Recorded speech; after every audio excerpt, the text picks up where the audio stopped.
بسم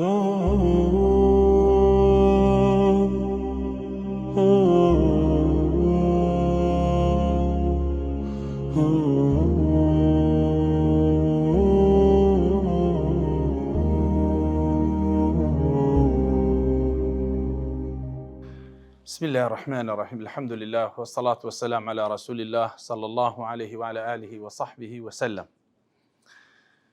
أميدكم لأخوي پروردگار ورب العالمين أو إيوارك ورمان لو بجرب خير وبركات وويك وأخوي تبارك وتعالى تادني لبومان لدفتري أعمال من لروجي كهيسو دينيا مالو من دال تنها أو اشتنبي كإنسان بدليشي باك دقريتو لا أخوي پروردگار لو روجا سوديشي لي وربقرين لەو کاتانەی کە خەڵک لەوانەیە بێ ئاگا بووە و ئێمە دانیشتون گوێمان گرتووە لە ئاەتی قورئانی پیرۆز و سیرەتی ساڵحین و پیاو چاکان. بەڕێزان و خۆشەویستان، حالی سەلەفیان بڵێن تابعین لەگەڵ قورئانی پیرۆز و لە خزمەت قورئانی پیرۆزدا ئەگەر تەماشا بکەی زۆر لە کتوبەکاندا باسی ژیانی ئەو تابعینانەیان کردی کە لە خزمەت قورئانی پیرۆز بووینە. هەر یەکەچیان بە نمونە وەربگری بەڕاستی خۆی لە خۆیدا بەرەکەت و خێرەکی یەکجار زۆر لە ژیانیدا هەبووە، تایبەت لەگەر قورئانی پیرۆزدا. ئەوەش پێغەمبەر صلی الله عليه وسلم فەزلێک بووە کە بەخشیتی بەوانە کە لە دوو حەدیثی صحیحدا کە یەکیان لە بوخاری و مسلمدا هاتووە دەفەرمێ پێغەمبەر صلی الله عليه وسلم کە دەفەرمێ خەیر ئومەتی قەرنی ثم الذين يلونهم ثم الذين يلونهم، یعنی ئەوەی سەردەمی من قەرن کە باشترین سەردەمە و پاشان ئەوانی لە دوای وان دێن کە جیلی سەحابەکان و پاشان ئەوانەی کە لە دوای ئەوان دێن و تابعین و پاشی تابعینەکان. وەلێرە پێغەمبەر صلی الله عليه وسلم فەزڵێکی داوە بە خەڵکی ئەو سەردەمانە. ئەگەر تەماشایان بکەی بەڕاستی بەعمومەن فعلا ئەوەیان شایەنە. تەماشا تاریخی سابقین بکە لەگەر هی لاحقین زۆر زۆر فەرقی هەیە. حتى پێغەمبەر فەرمووی صلی الله عليه وسلم توبى لمن رآني وتوبى لمن رأى من رآني. فەرمووی خۆشبەختی لۆ ئەو کەسەی ئەمن دەبینی، خۆشبەختی لۆ ئەو کەسەش ئەو کەسانە دەبینی کە ئەمنیان دیتە. هەمووی تابعینەکان و سەلەفی ساڵح شمولیان دەکا ڕەزا و ڕەحمەتی خوایان لێبی. کەواتە فەزل و گەورەیەکی زۆر بووە ئەوانە لە خزمەت ئەو کەسانەدا بووینە کە خزمەتی پێغەمبەریان کردێ صلی الله عليه وسلم. گەورەیەکی زۆر بە لۆ ئەوانە بەڕاستی و پێغەمبەر صلی الله عليه وسلم شاهدیە وەی لۆ داینە کە ئەوانە خەڵکی باشن و بە خۆشبەخت وەسفی کردوونە.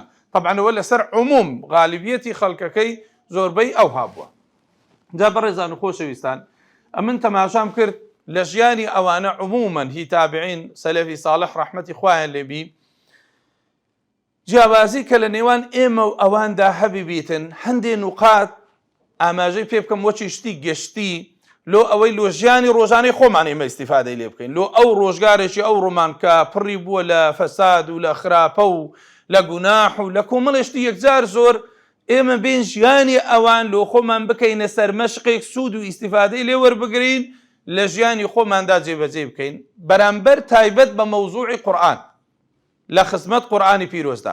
ئەگەر تەماشای بکەین بەڕێزان، یەکەمین نوختە ئەوانە لە سەلەفی ساڵح ڕەحمەتی خوایان لێبی کە قورئانیان دەخین و بیریان لە قورئان دەکردەوە لە ئەسنای خوێندنەکەیدا وحفظ قورئانی پیرۆزیان دەکرد، ئەوجا بەسەر ئەو ئاەتانەدا تێدەپەڕی. یعنی کە تەماشا دەکەی ئێستا دەڵێ بیریان لە قورئانی پیرۆز دەکردەوە. بەڕێزانم زۆر خەڵکەیە قورئان خوێندن شتێکی ئەساسە، چکە زۆر خەڵکەی ئەوە پێناسی دەکا کە ئەنەهو قورئان خوێندن بەتەنێ کافی نییە. قورئان خوێندن لۆ ئەو کەسەی کە بۆ نمونە توێ ناگا یان ئیشکالیەتێکی لەگەری هەیە عەرەبی نازانی کە دەخینی خۆی فێر دەکات بەڵکو دوو ئەجری هەیە وەکو پێغەمبەر وای فەرمووی صلی الله عليه وسلم. بەڵام بەتەنێ ئەو کەسەی کە تەماشا قورئانی دەکا و تەدەبور لە قورئانێ دەکا، چکە خوای گەورە خۆی کە دەفەرمێ ئەفەلا یەتەدەبەڕون القورئان ئەم عەلا قولوب ئەقفالها، خۆ دڵەکان قوفڵ نەدرا دەتوو فکری لێ بکەوە. ئێستا قورئانی پیرۆز بە زمانی کوردی هەیە، چەندین تەبعات و چەندین کەس ڕاوەی قورئانی پیرۆزی کردیە. یعنی بەس بیر لە قورئانی پیرۆز بکەیەوە تەماشا بکەی ئەو هەلەکن ئاەتەکانی ڕابوەستی بیریان لێ بکەیەوە زۆر بە ئاسانی ناتانی بکن ئاەتەکاندا تێ بپەڕی. یعنی فکرکردنەوەی دەیە کە خوای تەبارەک وتەعالا ئەوها دەفەرمێ تەدەبور لە قورئانێدا و خوێندنی قورئانی پیرۆز بەڕاستی ئەرکەچی گرینگە لە ژیانی ئینساندا. ئێستا بۆ نمونە ختمی قورئانەکە تەماشاکە، ئێمە لەگەڵ ئەواندا چەند فەرقمان هەیە. ئەوان زۆریان قورئان دەخوێن، ئەوان ختمیان زۆر دەکرد. ئیمامی ئەحمەد ڕەحمەتی خوای لێبێ لەگەر ئەو هەموو مەشغەڵەتی خۆی هەیبوو، یعنی ئەوانەی لێ نێزیکن لێی دەجێڕنەوە دەڵێن هەفتەی 2 جار ختمی دەکرد، ختمەشی بە ڕۆژێ دەکرد، تەواو حەزی لێبوو ختمەکەی دی لە شەوێدا. دائیمەنیش ختمەکانی وا دەکرد، یعنی حەزی لێبوو کە لە سەجدە دابی، یا زۆر جار منداڵەکانی کۆ دەکردنەوە دوعای دەکرد لە کاتی ختمەکەدا. ئێستا تەماشاکە خەڵک چەند و چەند ختمی قورئانەکە، جاری وایە ساڵە و ساڵ 1 ختمی دەکا، 1 ساڵ بەرامبەر بە 1 هەفتە کە 2 ختمی تێدا دەکرد. کەواتە ئێستا ئێمە خۆمان بێتە بەرچاو، یعنی ئەو قورئان خوێندنەی ئێمە دەیکەین ضعیفە، لۆیە ئەوان زۆر جوانتر لە قورئانێ تێدەگەویشتن. ئەوەندەی قورئانەکە دەخوێندەوە ڕادەوەستا لەکن ئایەتەکان و تەماشای دەکرد، ئەو تێگەویشتنەی ئەو لۆ قورئانی پیرۆز لەگەهی ئێمە زۆر فەرقی هەیە. بەڕاستی قسەیەکی عەبدوڵای کوڕی مبارەکە ڕەحمەتی خوای لێبێ زۆر پێی معجەب بووم، قسەیەکی زۆر جوانە. کاتێ ئینسان ئەو ئایەتانە دەخوێت دواری ئەوە، بەڵام کە تەماشا دەکەی زۆر بە قووەتە ئەو قسانە. دەفەرمێ من کاتی ئەو ئایەتەم خوێندەوە خوا دەفەرمێ وەقل للمؤمنین یغضوا من ئەبصارهم. خوا دەفەرمێ ئەگەر ئافرەتێک دیدنا ڕێک بوو فچاوی خۆت دابپۆشە تەماشای مەکە. دەفەرمێ فەکەیفە بمن یەزنی بها. ئەدی ئەوڕۆ موسڵمان تووشیەوە بە نەک تەماشاکردنی ئافرەت، بەڵکو دەچی کاری زینا دەکات، زۆر لەوە خراتر.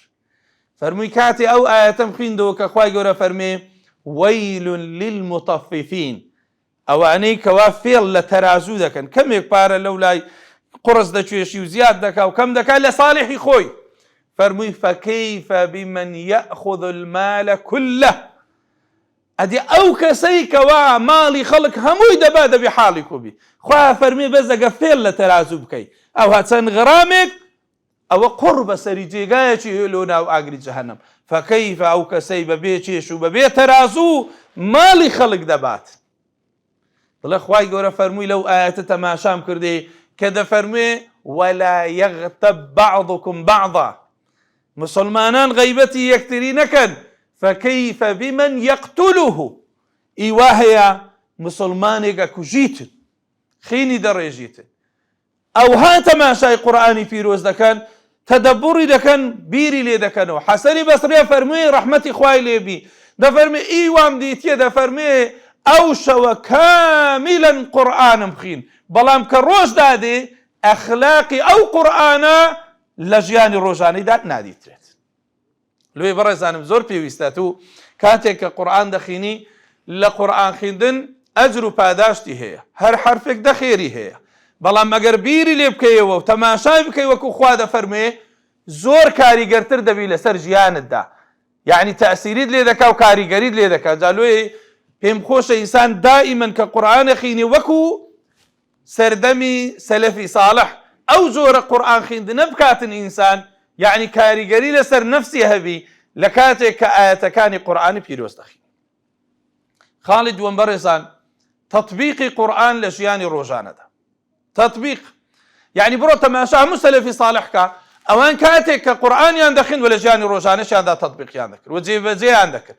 ئایەتێکی قورئانیان دەدید یەکسەر جێبەجێیان دەکرد، یعنی ئەمرێکی تێدا بە جێبەجێیان دەکرد، نەهیەکی تێدا بە لێی دوور دەکەتنەوە.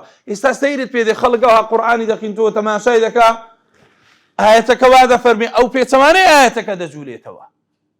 یعنی ئێستا من یەک نمونە ئاماژە پێ دەکەم لەو جانیبەیەوە.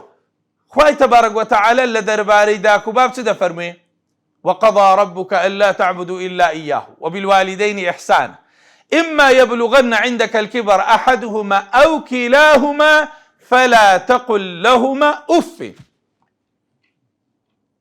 دفرمي خواب الريالي داوة هابر وردقار بپرستري وعقيدة توحيدة وباشا وبالوالدين إحسانا أو باء لغة عربي له مصاحبية واتە خۆت خزمەتی داک و بابت بکە، بە خۆت بیکە، نەک خزمەتکارێکیان لۆ بگری، خزمەتکاریان لۆ بگری وەچی ئەوەی وایە ئەمری ئەوانت پێشێل کردبی. خوای گەورە فەرمێ وبالوالدین، تۆ لەگەری باش بە، ئیما یەبلوغن عندك الكبر أحدهما أو كلاهما، ئەگەر یەکێکیان یان هەردووچیان لەکنەتوو پیر بوون، لەکنەتوو تەماشا ئاەتەکەکە چکە عیندە زەرفی مەکانە سە چەند پیاوەیە لە ترسی ژنەکەی ناوێری داچی لەکنە خۆی دانێ بابی لەکنە خۆی دانێ من ناڵێم قەت ئینسان غەدر لە ژن بکە بەڵام تۆرە تەماشاکە هەموو شەریعەت تەماشاکە بزانم جێگایەکەیە خوا فەرمووی لەگەر داک و بابت چاک بە و پێغەمبەر صلی الله علیه وسلم تاکیدی لەگەر سەر کردیتەوە وەکو داک و باب باشە ئەگەر لە مابەینی دوو کەسدا تۆ مخەیەر بکرێت نابی هەرە چاکەکەیان هەر بژێری گوێڕایە لێ ئەوان بکەیت بەڵێ بیکەیت لۆ خەڵک وای لێ هاتیە خوا فەرمێ عندەکە الکبر ئەحەدهما ئەو کلاهما هەردووچیان کە لەکنەتوو پیر بوون عیب نییە ئێمە ئێستا لەناو موسڵمانان جێیەکمان هەیە دەڵێن ئەوە جێی پەککەوتەکانە بیان بن لەوەی دانێن خۆگەر کەسی نەبی ئینسانەکە ئاساییە گرفت نییە بەڵام حیف لەوەدایە ئەولادی هەیە کوڕی هەیە کچی هەیە ئەمن لە هەموو مەشهدێک پێی متاسرتر کاریگەرتر ئافرەتێک بوو لە سەی سادق لانکەچی هینا بوو ئاگری تێبەردابوو ڕسمیان پێگرت بۆ ئاوا ئەو لانکە 5 کوڕم پێ بەخێو کرد هەر هەمویانم پێ گەورە کرد ئێستا لەکن هەر 5یان غورفەیەک نییە ئەمن لێی دانیشم لۆی ئێستا لە بێوەفایی ئەوانە من دەیسووتێنم ئاگری تێبەردەدەم وای لێ هاتیە سروف بەینەما خوا فەرمێ عندەکە الکبر ئەحەدهما ئەو کلاهما یاردووچیان یەکیان تەڵەب ناکا خوا خێزانی تو خزمەتی داک و باب بکەیت بۆ خۆت بیکەی بە خۆت ئەنجام بدەوە ئیشی تووە ئەجر و پاداش لەوێن دەرا جا دێتە سەر ئەسلی مەسئلەکە کە مەبەستمە دەڵێم کە ئینسان قورئان تەطبیقەکە خوای گەورە فەرمێ فەلا تەقل لەهما ئوف ئەگەر هەر شتێکیان کرد بەرامبەرت پێیان نەڵێی ئۆف ئەوەت لە زاری دەرنێ ئێستا کولی یەکێک لە ئێمە ئەگە داک و بابت زیندیان مردی ئەگە مردیەوە دوعای خێری لۆ دەکەی سەر قەبرانیەکەی سەردانی خزم و کەس و نێزیکەکانی دەکەی ئەگەر مایە بزانم لەو ئاەتە خۆت ئیمتیحان کە بزانم کو دەرەچی پێیان دەڵێ ئۆف ئەو لە کاتی ناخۆشی کە عەزیەت تەدا شتێکت پێ دەڵێ نەڵێی ئۆف لەبەرە خۆت بڕۆی و قسان بکەی بڵێ ئۆف ئیمە کوردەواری بۆ ئۆفی ڕازی دەبی یان چەندین قسەی سەیر و سەمەران دەکا یعنی ئەتو لێرە تەماشا دەکەی کە دەڵێ ئێمە بڵێ الحەمدولله وڵات تەطبیقی قورئانەکەین لێرە بەدیار دەکەوی زارت نەچوو لێ بەرامبەریاندا نەتوانی بڵێ ئۆفیش چی گۆ تەواو یەکسەر تەسمیل بوونە ئەوە ئاەتی قورئانی پیرۆزە ئەوە لە داک و باب ڕادەست پێ دەکا لە خێزان ڕاخوای گەورە فەرمێ وعاشروهن بالمعروف لەگەر ماڵ و منداڵەکەت چاک بە ئەو پەڕی چاکە بە پێغەمبەر فەرمووی صلی الله عليه وسلم إن خياركم أحسنكم أخلاقا باش تەماشاکە بزانەوان لە دەربارەی ڕۆژانەی ژیانی ئینسان خوای گەورە فەرمێ فەلا تەرکەنوا إلى الذين ظلموا فتمسكم النار نێزی ئینسانێکی زاڵم نەکەون دوایە ئاگر دەتانگرتەوە دەزانی ڕکوون یعنی چییە ڕکوون یعنی مەیلێکی گچکە بەدڵ یعنی نەک بە قسە و بە بچوونە پێش و بەوانە ئەوە خۆ ئاەتی قورئانیە ولا تركنوا إلى الذين ظلموا تركنوا ڕکوونەکە بەعەستە مەیلت لۆ کەسێک بچی کە زاڵمە خوای گەورە فەرمێ فتمسكم النار یعنی تۆ بێ و ئاەتە نەخینەوە ئەبێ چاوت پێ نەکەوی ئەبێ تەماشای نەکەی تەماشای دەکەی تو سیستەمی تو لەگەر ئینسانی زاڵم کووە زاڵم دوژمنی خوایە ئاەت و دۆستایەتی دەکەی تائیدی دەکەی لەگەڵی دەبی ئەوانە هەمووی جێگەی پرسیارە ئەخەمە لێ دەڵێن کە قورئان ئەخینیەوە وەرە بینە قورئان بیکە عەمەلی و لە ژیانی ڕۆژانەتدا جێبەجێ بکە باشە لێ بەڕێزانم ئەو جاگەمە ئێستا پێدابێن بەس لەسەر ئەو خاڵە چەندین ئاەتمان هەیە لە قورئانی پیرۆز کە ئینسان دەینیتە جواب کاتێک کە قورئان دێتە پێشتەوە محاکەمەت دەکا دەبینی لە ئیمتیحانەکە دەرناچی بەداخەوە ئینسانە بۆیە ئینسان ئیماندار تەطبیقی قورئان هەموو لە ژیانیدا زۆر بە جوانی بە وازەحیدا دیار بە وەختی خۆ پێغەمبەر صلی الله عليه وسلم بەس ئەگەر بیفەرموو بە ئەو ماڵە ئیتونیەی فلان کەسە دەیفەرموو بەڵێ یا رسول الله لەژێر ڕۆژنایە و ئاەتەکە خوا فەرمێ فلا وربك لا يؤمنون حتى يحكموك فيما شجر بينهم ثم لا يجدوا في أنفسهم حرجا مما قضيت ويسلموا تسليما سيشتي تيدا هبوا أو آياتا قرآن بكنا حاكم أوشتي بيقوتي يكسر جيب جيبك هيت شتي شد لدل دانا بدر باريك بيت قوترا كسي استوها حكومة شلو بدري ويكسر أوانا أوها بتسميل بينو بيدات بران بركي يعني سيرت في ديو عالمه جاري واعي بيلا يو حكم خواوي فرموا طلعوا يشب مناكر بسينا محكمة باشتر زاني لوي قازان زيتي جاري واعي بزاني لك ما مستاق قازان زيتي قال يا مل ما لمو يبارك ترى لبو شريعة إسلامتي دي بسينا كل ما مستاقنا على الدين دردسي يعني بهوا أرزوا كوازاني قرآني تطبيقه كبر زارم تطبيقي قرآن ئەوەیە ئینسان بەرجەستەی کا لە ژیانی خۆیدا لە ژیانی ڕۆژانەیدا جێبەجێی بکاتن. یعنی کاتێک پێی دەڵێن خوا دەفەرموێ ئیدی ڕاستەواو تەسمیل بی، تەسمیلی ئەو ئەمرەی خوا بی. لوی لە سەلەفی ساڵح دەیان فەرموو لو تفكر الناس في عظمة الله ما عصوا الله. ئەگەر ئینسانەکان بیریان لە عەزەمەت و گەورەی خوا بکرد باوە یەک گوناحیشیان نەدەکرد ئەو ئینسانانە. جا لۆی پێویستە ئێستا ئەمە چ لەو قورئانەکەین بیکەینە دەستوری ژیانی خۆمان. خۆ زۆر جار گلەیی دەکەین دەڵێن دەسەڵات قورئان جێبەجێ ناکە. باشە ئێمە وەکو موسڵمان جێبەجێی دەکەین؟ ئێمە وەکو فەردێک ئەو قورئانەی کە متاڵەبەی شتەکان لە ئێمە دەکا هەمووی جێبەجێ دەکەین؟ دەتون لەسەر خۆت تەطبیقی کە لەسەر نەفسی خۆتدا پێداوەرە. کەلامی خوا ئەولاترە لە هەموو شتێک جێبەجێ بکەین لەسەر ژیانی خۆتدا. جا دێ مەرحەلەی دی بەرڕێزان تەماشا تابعین کە ئەوە قورئانیان وەرەگرت بیریان لێ دەکردەوە تەطبیقیان نەکرد لە ژیانیان دەکەوتنە ژێر کاریگەری قورئانەوە. سبحان الله. ئەو نقطەیان زۆر مهمە. یعنی ئێستا تو تەماشاکە پێوەرکە بزانە ئەو کەلامی خوایە ئەو قورئانە تەئسیریت لێ دەکا یان نا. ئەم زۆر جاروێ زۆر سەیرم بە هەندێک خەڵک دێ دەڵێ مامۆستا ئەمن نازانم قورئانیش دەخینم بەس قەت قورئان تەئسیریم لێ ناکە. یا سبحان الله تەئسیری لێ ناکە یعنی چ؟ لە قورئانی تێ ناگەم قەینا تێ ناگەی بەس خۆ دەتانی دانیشی کە قورئانت خین بە تەنێ بووی یعنی تۆزێک بیر بکەوە تۆ هیچ گوناحت نییە هیچ بێ ئەمری خواد نەکردیە هیچ خەلەلت نییە بەرامبەر بە ڕەب العالەمین بە تەنێ دانیشە بیر بکەوە ئەو قورئانە لە کنە خۆ دانی قەسەم بەخوای سوورەتی فاتحە بخینی فرمێسکت دێتە خوارێ. قەت جارێک نەچووی لە حەج و عومرە لە جێیەک بە تەنێ دانیشە حەقت لە خەڵکەکە نەبی دینگەیەک لە خۆت تەشخیص کە و لە دیاری دانیشە ئەو جا سوورەتی فاتحە بخینە. بابرێ الحەمد لله رب العالمین زان چەند تەئسیری لەسەرت دەبی.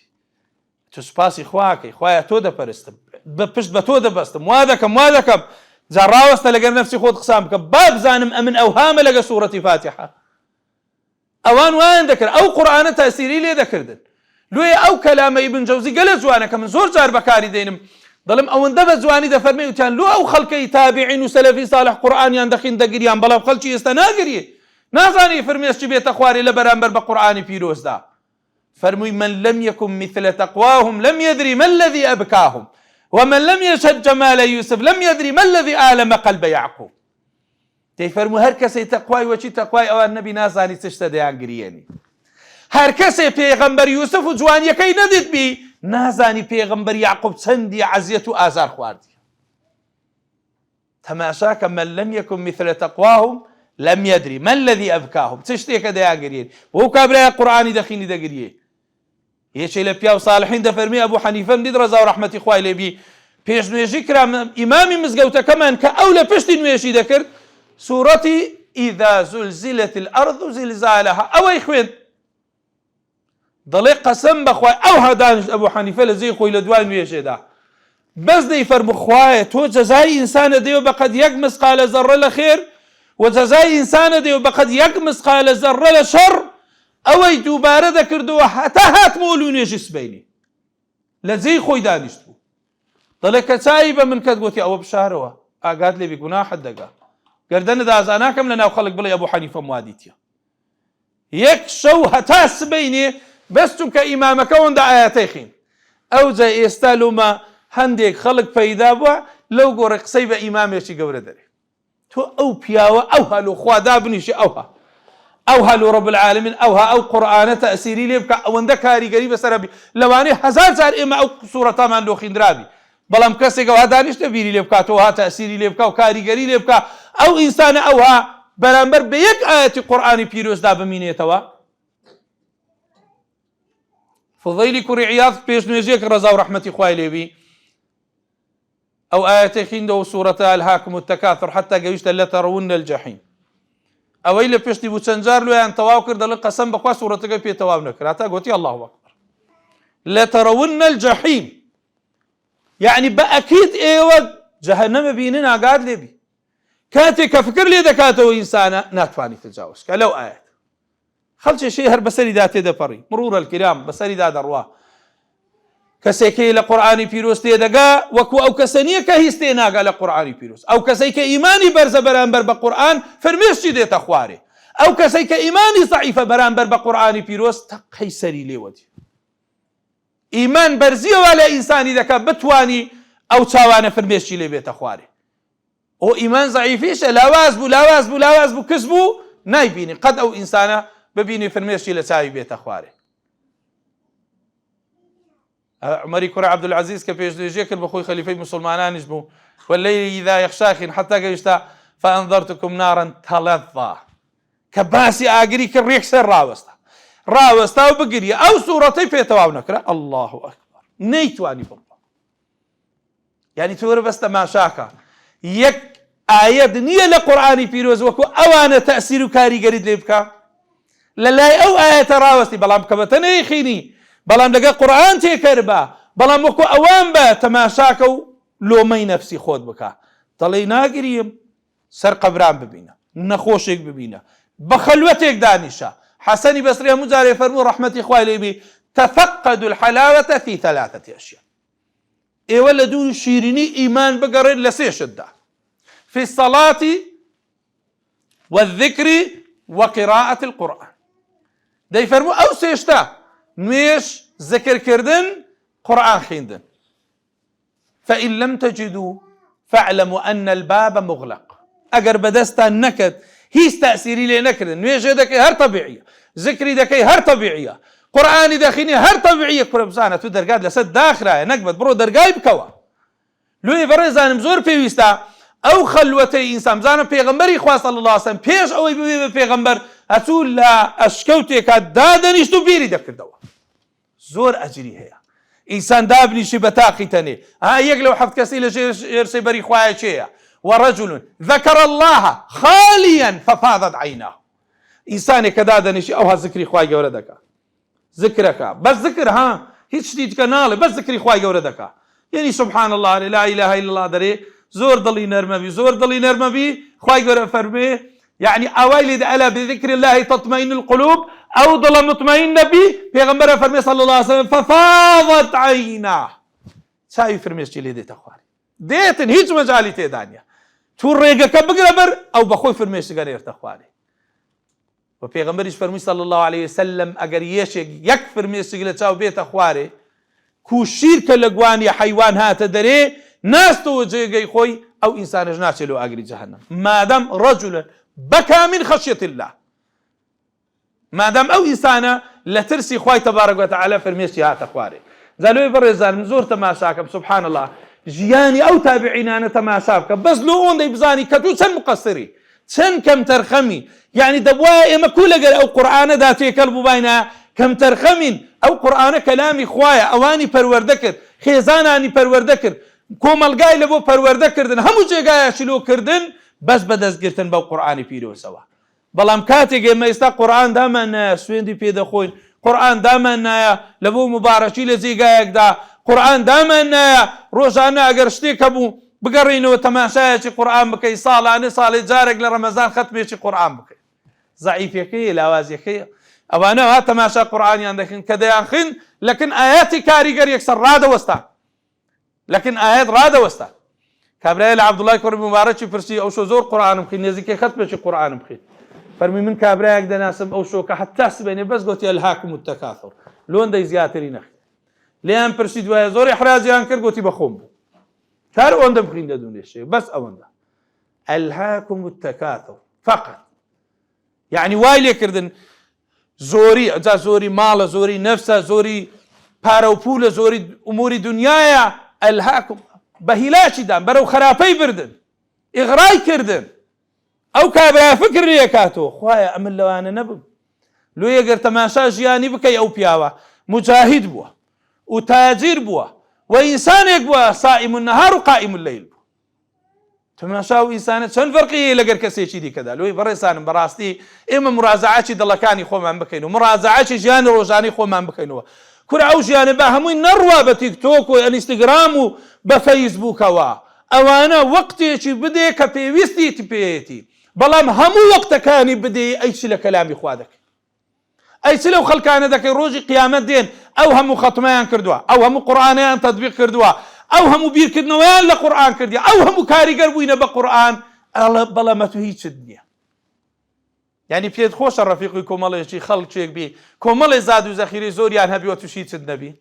فەقیرە بی زەعیف دەبی لاواز دەبی جا لۆیە لێرەش ڕادەست پێ بکەین هێشتا درەنگ نییە با بگەڕین و عەودەیەک بکەین لە بۆ قورئانی پیرۆز جا پاشان ئەوان زیانەکە ڕەحمەتی خوایان لێبی زۆر خەڵکیشیان فێری قورئانە کرد یعنی نوقتەیەکی دیکە لە ژیانی ئەواندا تەماشاکە یعنی هەوڵیانەدا زۆرتری خەڵک فێرە قورئانکەن منداڵی گەنجی فێرە قورئانکەن یعنی یەکێ لە تابعین هەبوو ڕەزا و ڕەحمەتی خوای لێبوو دەیفەرموو 300 تەڵەبەی منداڵم هەیە یەک گوێ درێژم هەیە لەو مزگەوتە لەوە مزگەوتە لەو مزگەوتە لەوە مزگەوتە غارە دەم وەقت دەکڕم بەس لۆ خاتروی منداڵی عالمێ فێرە قورئان بکەم بچم لە ڕۆژی قیامەت بڵێم خوایە ئەو قەڵکانم فێرە قورئان کردە فێرە کەلامی تو کردە یەکێ لە تابعین ڕەحمەتی خوای لێبی کەەوە حەدیثەی جێراوە لە صحیحی بوخاری لە سەنەدەکەیدا هەیە خەیرکم من تعلم القورآن وعلمه دانیشت ئەو هەبڕەک بیری کردەوە فەرمیان چ دەکەی فەرمی والله 38 ساڵە لێرە دانیشتی مەعالەمی فێرە قورئان دەکەم لەو مزگەوتێ 38 ساڵ دانیشتی مەعالەمی فێرە قورئان دەکەم ها تعلیمی ئێمە لە بۆ قورئانی پیرۆز حتا لە ناو عائیلەکانیشدا جا لۆیە کە ئێمە دەڵێ کاکە ئەو قورئانە مهمە بینە منداڵەکانتی لەسەر پەروەردەکە بینە منداڵەکانتی لەسەر لێ ڕابینە ئاخر دوایە خەلەل لە ژیاندا دروست دەبی کاتێک کە گەورە دەبن دەڵی وەڵا بەگوێم ناکەن لە گچکەییدا بە خواری ڕۆی ئێمە ئەو دارنەمامەی چاندمان خوار بوو لە گچکەیی ئاسان ڕاست دەبەوە نەمان کرد کە گەورە بوو ئەستور بوو ڕاستیکەوە دەشتێت لۆ چووکە خەلەلی تێدا هەیە لۆی بەڕێزانم دەبێ ئێمە حتا لە فێرکردنی قورئانی پیرۆزیشدا یعنی کەم تەرخەمی نەکەین دائیمەن ژیانی خۆمان بەرەو پێشەوە ببین بەوەی بتوانین هەموو خەڵکێک فێرە قورئان بکەین سەیرم پێ دێ بەعزێ بەرنامە هەیە لە وڵاتی موسڵمانە پرسی نوێژی سبەینێ سەر ڕکعات یەک دەرێت 4 یەک دەرێت 3 یەک دەرێ وەڵا لە مێژە نوێژم نەکردیەوە بەبیرم نایەتەوە جا باشەوە پێیان بڵێ بڕێ وەرە قورئانی بخینە دەبی ئەوانە چت پێ برێن سەیرت پێ دێ باو نوعە کەسانە باشە قورئانە کەلامی خوا نییە لە بۆ بەشەر نەهاتووە لە بۆ موسڵمانان نەهاتووە 5 ئاەت 10 ئاەت فێر بە و تەطبیقی کەولەبەری کە و خەڵکی فێرە ئەو ئاەتانە بکە و هیچ شەرمت پێ نەبێ عالەم بە باتیلی خۆی تەماشایکە لەسەر شاشەی سینەما لەسەر شانۆیەکدا بە کەیفی خۆی هاوار دەکا گۆرانی دەرێشتی خەراب دەڵێ لۆ ئەمن پێم عەیبی کەلامی خوا بڵێم و فێری خەڵکی بکەم گەلە گەورەترە کەلامی خوا و ئەولاترە لەوەی ئەمن فێری خەڵکی بکەم لە کابرایەکەوە باتیلێکی پێیە زۆر بە ئەعتیادی و بە ڕاستەوخۆ بە خەڵکی دەگەیەنیت ئێمە ئەبێ بزانین تەبلیغی ئەو قورئانەش بکەین بیگەێنین ئەو قورئانە لە کۆتاییدا یەک خاڵمە بەڕێزان کە تەماشاکەم لە حیاتی ئەواندا لە سەلەفی ساڵح و لە تابعین ڕەزا و ڕەحمەتی خوایان لێبی هەرچەندە وا نەزانن ئێمە وەکو مامەستای ئاینی بڵێم بە ناوی هەمووانەوە قسان نەکەم با هەر خۆم بڵێم ئەمە لەو سەری هاتین و وەڵا دەتوانین ئێمە شەر قوتابی ئەو ڕێگایەندان و هەوڵدان داین لۆی بتوانین ئەو خاڵانە چەند تێماندا هەیە زیاتری بکەین بەرەو پێشتری ببین ئەو قسانەی دەیکەم بەبیر هینانەوەیە کە لە بۆ خۆم و ئەوجا لە بۆ بەڕێستان وذكر فإن الذكرى تنفع المؤمنين يعني سودی هەیە ئێمە شەموو لە ئیماندارانین دەمانێت ئەو سوودە وەربگرین آخر خاڵی تێکەربوون لەگە قورئانی پیرۆزدا بەڕێزان ئەوەیە قیامه بالليل يعني کابرا بتوانی شەو نوێژی پێوە بکاتن يعني ئەگەر نەشتوانی هەموو شەوێ بەس تەرک نەبی لە ژیانی ستا زۆر خەڵک هەیە يعني تەماشایکە نوێژی سبەینانی بە جەماعەت نییە باشە تووکو باسی لۆ شەو نوێژی لۆ بکەیت وەرە چی پێ بڵێ کابرای نوێژی سبەینان بە جەماعەت ناکە ئەو ئافرەتە نوێژی سبەینان لە کاتی خۆی ناکە باشی چی پێ برێ لە بۆ شەو نوێژی وەڵی بە خەبەر نایە وەڵی نازم قەلبم زۆر قورسە باشە ئەگەر پارەی تێدا بیناچی ترسی تێدا بیناچی با ئەدی لۆ خوای لۆ قیامەتی خۆت لۆ تۆزێقیت نابی و بزانی ئەو جەوەی لە شەودا هەیە و ئەو قورئانی لە شەودا دەور دەکرێتەوە تەحەدا ئەکەم لە هیچ وەختەشیت کەدا هەبێ و هەبە بەرەکەت بی قەت شتێکیت کەت بەدەست ناکەوی بتوانی دەوری قورئانی تێدا بکەیەوە وەکو شەوێک لە شەو نوێژە ئەتوو بتوانی بیکەیەوە تەماشا قورئانی پیرۆزکە إن ربك يعلم أنك تقوم أدنى من ثلثي الليل ونصفه وثلثه وطائفة من الذين معك أو طائفة شينا أصحابي پیغمبر صلى الله عليه وسلم أواني دواي أوان خواهي قولة فرمي أزانين يتوشوي هر دستيوا يعني نيوي شو دو سيچي شو سيچي شو خواه دزاني خوي دزاني بەڵام تائیفەیەکیش لەگەردایە لە ئیمانداران وا دەکەن. پێغەمبەر فەرمی صلی الله عليه وسلم بە نەسی حەدیث ئەفەرمێ لە زەویدا ئێوە کوو ئەستێرە دەبینن، لە شەودا مەلایکەت ئەوها ئەنگۆ دەبینن کە شەو نوێژێ دەکەن. پیاوی دەوێ ئەو مەیدانە یەشێک بی بتوانی بەرامبەر بەخوا ڕابوەستی. واللهی مەقامێکە گەورەیەکە ئللا ئەوانە هەستی پێ دەکەن کە بەرامبەر بەخوا ڕاوەستن. لە یەکێک لە سەلەفی ساڵحیان پرسی ئێمە ئاو دادەنەی وەسایلەکان حازر دەکەین کەسی جاری وا لە نوێژی سوێنێ شەر ناستین. فەرمووی فەلا تەعسی بالنەهار، بە ڕۆژ گوناحی مەکە بە شەو خوا ڕات دەگری.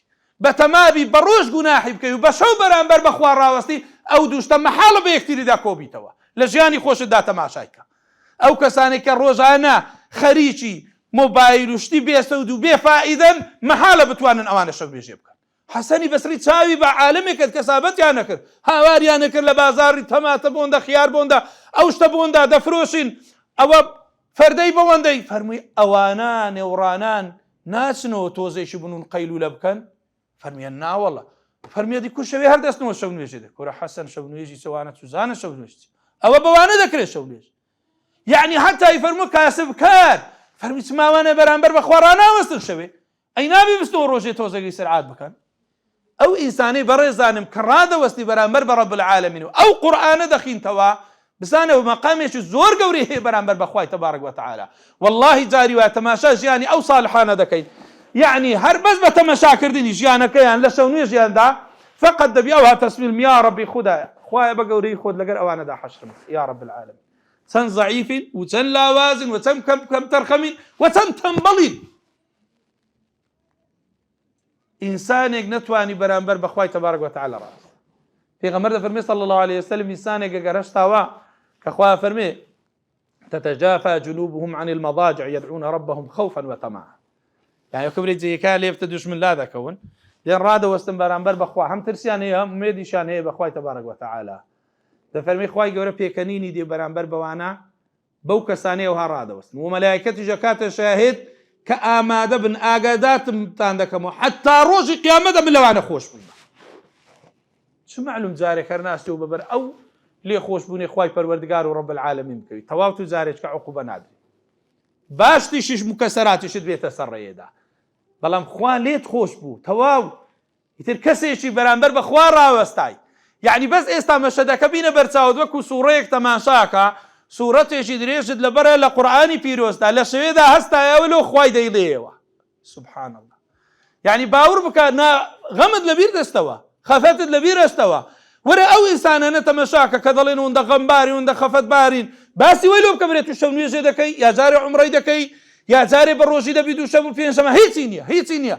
زەعیفە لە ئیمان دڵتوندی زۆر تاسیری لێ دەکات، بێتاقەتی زۆر تاسیری لێ دەکات. کەسێک لەوانەی پەناخۆ لۆ خوب کوشتن و لۆ خۆسووتاندن دەبن ئەو ئیمانە زەعیفەیە تاوایان لێ دەکات دەڵێ بڕۆ دەرێ لەو دنیایە کورە کو دەست بە دەرێ لەو دنیایە. سەلەفی ساڵحیان فەرموو ڕەحمەتی خوای لێبی لەبەر سێشت دنیامان پێخۆشە لەبەر سێشت دنیامان پێخۆشە. یەکیان لەبەرەوەی دۆستایەتی مانداران دەکەین و دەیان بینین قورئان خوێندنەکەین و لەبەر شەو نوێژیشدا بەس لەبەرەوە پێمان خۆشە شەمان بەرامبەر بەخوا ڕادەوەستین. بعضێ لە سەلەفی ساڵح دەیان فەرموو وەڵڵاهی ڕکم لە ڕۆژ دەفتەوە کە دێتە دەرێ ڕکم لێی دەفتەوە حەزم لێ تاخیر بی زۆر بی کاکەمە شەو درێژ دەبی دەرێ لۆ نووسنی باشە ئەوان دەیانگۆ لۆ شەو نوێژێ باشە لۆ دەورکردنەوەی قورئانێ باشە ڕۆژەکەی کورتە لۆ قورئان خوێندن شەوەکەی لۆ قورئان خوێندن بە درێژی ڕۆژەکەشی لە بۆ بە ڕۆژوبوون ئاسانە.